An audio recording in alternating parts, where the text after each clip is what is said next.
வணக்கம். நீங்க ரொம்ப நாளா கேட்டிருந்த ஒரு விஷயத்த பத்தி தான் இன்னைக்கு ஆழமா அலச போறோம். ஆமா, ஒரு பழங்கால தமிழ் நூல். கரெக்ட். கணக்கதிகாரம். பேர்லயே இருக்கு. ஆனா இது வெறும் கணக்கு புத்தகம்னு மட்டும் நினைச்சிடாதீங்க. இல்லவே இல்ல. இது நம்ம முன்னோர்கள் எண்களை கணக்குகளை எப்படி பார்த்தாங்கன்னு காட்டுற ஒரு காலக்கண்ணாடி மாதிரி. ஆமா, ஒரு டைம் மிஷினே சொல்லலாம். சோ இன்னைக்கு நம்ம நோக்கம் என்னன்னா, அந்த காலத்துல எண்கள் எப்படி இருந்துச்சு. ம் அப்புறம் அந்த பின்னங்கள், ஃப்ராக்ஷன்ஸ், அது ஒரு தனி உலகம். நிச்சயமா. அதையும் அவங்க கவிதை வடிவில் கேட்ட சில கணக்கு புதிர்களையும் அலச போறோம். வாங்க ஆரம்பிக்கலாம். சரி, முதல்ல ஒரு விஷயத்த தெளிவுபடுத்திக்கணும். பண்டைய தமிழகத்துல கணிதத்துக்கு எவ்வளவு முக்கியத்துவம் இருந்தது? நாம நினைக்கிறத விட பல மடங்கு அதிகம். எண்ணென்ப ஏன எழுத்தென்ப இவ்விரண்டும் கண்ணென்ப வாழும் உயிர்க்குன்னு வள்ளுவரே சொல்லியிருக்கார். எழுத்தும் எண்ணும் ரெண்டு கண்கள் மாதிரி. அதேதான். இன்னும் சொல்லப்போனா அந்த காலத்துல ஆசிரியர்களையே கணக்காயர்ந்து அழைச்சிருக்காங்க. ஓ, கணக்கு சொல்லிக் கொடுப்பவர். ஆமா, இதுவே கல்வியில கணக்குக்கு என்ன இடம் இருந்துச்சுன்னு காட்டுது.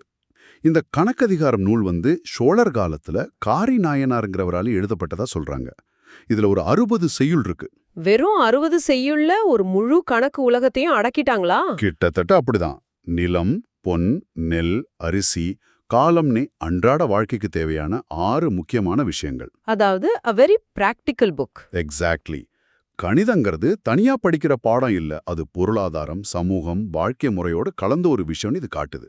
இங்கதான் எனக்கு ஒரு சுவாரஸ்யமான விஷயம் தட்டுப்பட்டுச்சு. இந்த நூலோட முன்னுரையில ஆசிரியர் இத ஒரு ஆரிய, அதாவது சமஸ்கிருத நூல்ல இருந்து மொழிபெயர்த்துதா சொல்றார். ம் ஆமா, ஆனா உள்ள இருக்கிற விஷயங்கள் எல்லாமே ரொம்ப தமிழ் சார்ந்ததா இருக்குதே. இது ஒரு பெரிய முரண்பாடா தெரியலையா? நிச்சயமா. இதுதான் இந்த நூலை சுத்தி இருக்கிற ஒரு முக்கியமான விவாதம். பதிப்பாசிரியர் என்ன நினைக்கிறாருன்னா, அந்த காலகட்டத்துல சமஸ்கிருதத்துக்கு அரசபையில ஒரு பெரிய செல்வாக்கு இருந்தது. ஓகே. அதனால ஒருவேளை தன்னோட நூலுக்கு ஒரு அங்கீகாரம் கிடைக்கணும், அரசபையோட ஆதரவு கிடைக்கணும்னு ஆசிரியர் அப்படி சொல்லியிருக்கலாம். ஒரு மார்க்கெட்டிங் டெக்னிக் மாதிரி சொல்றீங்களா? ஒரு வகையில ஆமா, அப்படியும் எடுத்துக்கலாம். ஆனா நாம உள்ள போக போக பார்க்க போறோம். சொல்லுங்க. இந்த நூல்ல இருக்கிற தனித்துவமான தமிழ் எண்கள், நுணுக்கமான பின்னங்கள், அளவீட்டு முறைகள் எல்லாமே இது ஒரு நேரடி மொழிபெயர்ப்பா இருக்க வாய்ப்பே இல்லைன்னு அடிச்சு சொல்லுது. அப்போ இது தமிழ் மண்ணுக்கே உரிய ஒரு தொன்மையான கணித மரபோட தொடர்ச்சின்னு சொல்றீங்க. வலுவான சான்றுகள் அதை நோக்கித்தான் இருக்கு. இந்த மர்மத்தோட தான் நாம உள்ள போக போறோம். சூப்பர். அப்போ அந்த எண்கள்ல இருந்தே ஆரம்பிப்போம். இன்னைக்கு நாம 1 2 3ன்னு பயன்படுத்துறோம். அவங்க எப்படி எண்களை எழுதுனாங்க? நான் பார்த்த வரைக்கும் அது புரியாத புதிர் மாதிரி இருந்துச்சு. அது ஒரு முழுமையான வேற அமைப்பு. உதாரணத்துக்கு 1க்கு கா, 2க்கு உ, 3க்கு ங்னு தமிழெழுத்துக்களையே பயன்படுத்தியிருக்காங்க. எழுத்துக்களையே எண்களா பயன்படுத்தினாங்களா? ஆமா, அது நினைவில் வச்சுக்க ஒரு வாக்கியமே இருக்கு. கடலை உருண்டையை ngங்கனை சமைத்து ருசித்து சாப்பிக அப்படின்னு. அட, இது ஒரு மிமோனிக் டிவைஸ் மாதிரி. பிரமாதம். ஆனா பெரிய எண்களுக்கு 10, 11, 21 மாதிரியான எண்களுக்கு என்ன பண்ணாங்க? அதுக்கும் ஒரு முறை இருந்துச்சு. 10 என்பதற்கு ஒரு புள்ளி மாதிரி புள்ளி குறியீட பயன்படுத்தியிருக்காங்க. ஓ. அப்போ 11ன்னா புள்ளி கா, அதாவது ஒரு 10ம் ஒரு 1ம். 20ன்னா புள்ளி உ, 21ன்னா உஹான்னு எழுதியிருக்காங்க. முதல் முறையா பாக்கும்போது ஏதோ ரகசிய குறியீட்டு மொழி மாதிரி தான் இருக்கு. ஆனா பழகிட்டா ரொம்ப லாஜிக்கலா இருக்கு. கரெக்ட். எண்கள் ஒரு பக்கம் இருக்கட்டும், ஆனா என்ன உண்மையிலே ஆச்சரியப்படுத்தினது அவங்களோட பின்னங்கள், ஃப்ராக்ஷன்ஸ். ஆமா, அதுதான் அந்த நூலோட உச்சம்னு சொல்லலாம். நாம இன்னைக்கு 12, 14, 0.5ன்னு பயன்படுத்துறோம். ஆனா அவங்களோட சிஸ்டம் ரொம்பவே ஆழமானதுன்னு கேள்விப்பட்டேன். ஆழமானது மட்டும் இல்ல, அப்பாசிபிளா நுணுக்கமானது. அவங்களோட பின்னங்களோட அடிப்படை அலகு முந்திரி. முந்திரியா? ஆமா, அதோட மதிப்பு 1320. ஒரு நிமிஷம், 1320? எதுக்கு அவ்ளோ சின்ன ஒரு அலகு தேவைப்பட்டுச்சு? இன்னைக்கு நம்ம வாழ்க்கையில அவ்ளோ துல்லியம் தேவைப்படுதா என்ன? நல்ல கேள்வி. இதுதான் அவங்க கணிதத்தை எப்படி பார்த்தாங்கன்னு நமக்கு காட்டுது. ஒரு விவசாய சமுதாயத்துல நிலத்தை பங்கிடும் போதோ இல்ல ஒரு வணிகர் தங்கத்தையோ வாசனை பொருட்களையோ எடை போடும் போதோ துல்லியம் ரொம்ப முக்கியம். ஆமா, ஒரு சின்ன தவறு நடந்தாலும் பெரிய நஷ்டம் ஏற்படும்.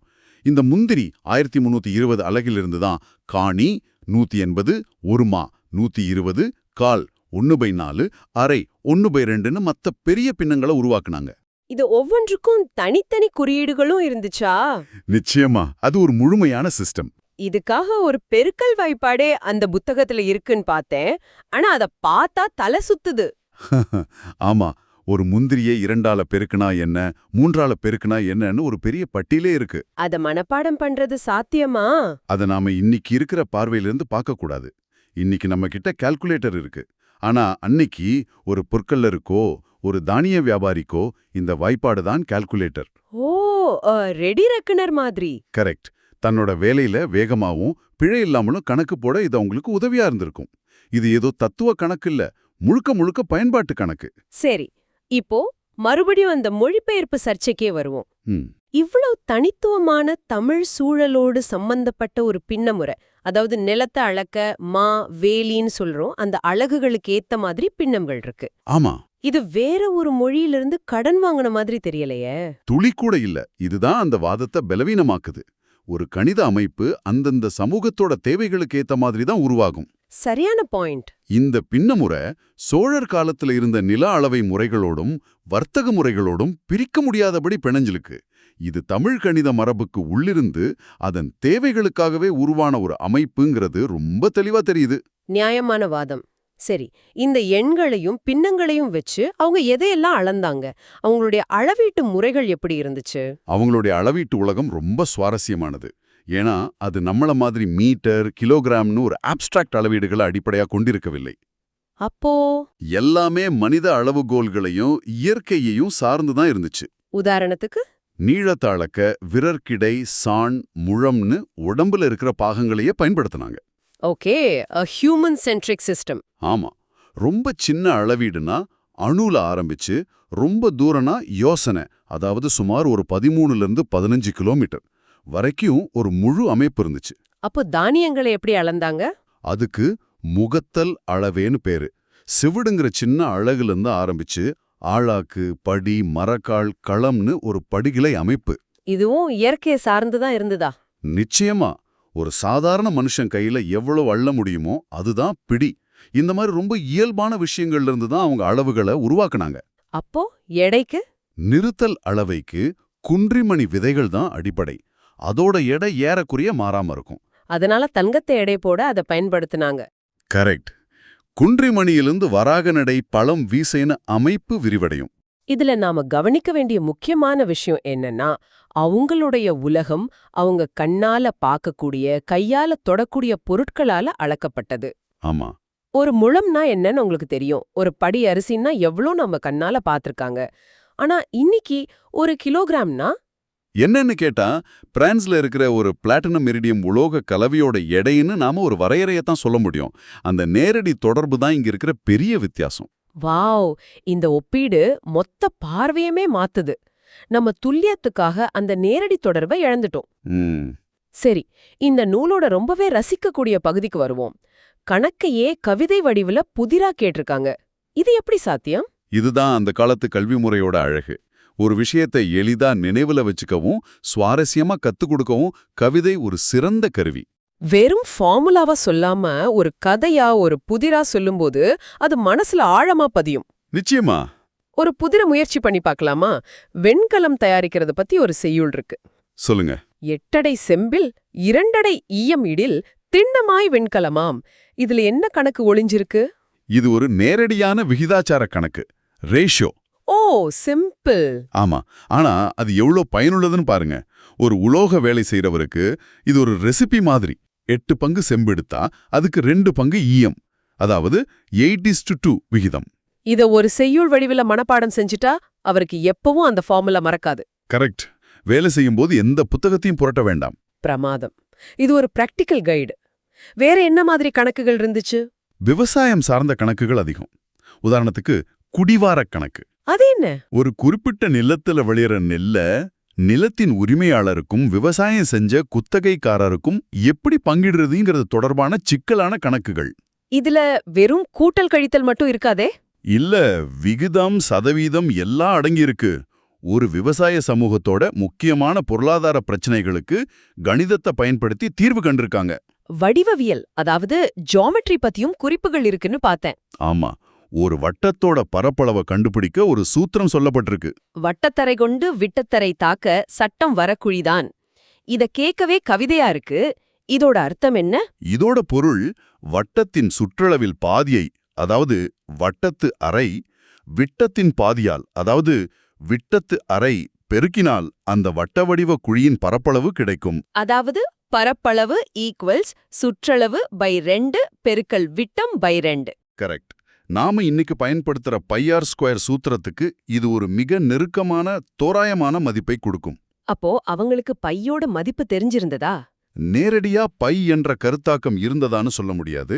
ஆனா அவங்களுடைய நடைமுறை தேவைகளுக்கு ஒரு கிணறு வெட்டவோ ஒரு களஞ்சியம் கட்டவோ இந்த சூத்திரம் போதுமான துல்லியத்தை கொடுத்திருக்கு.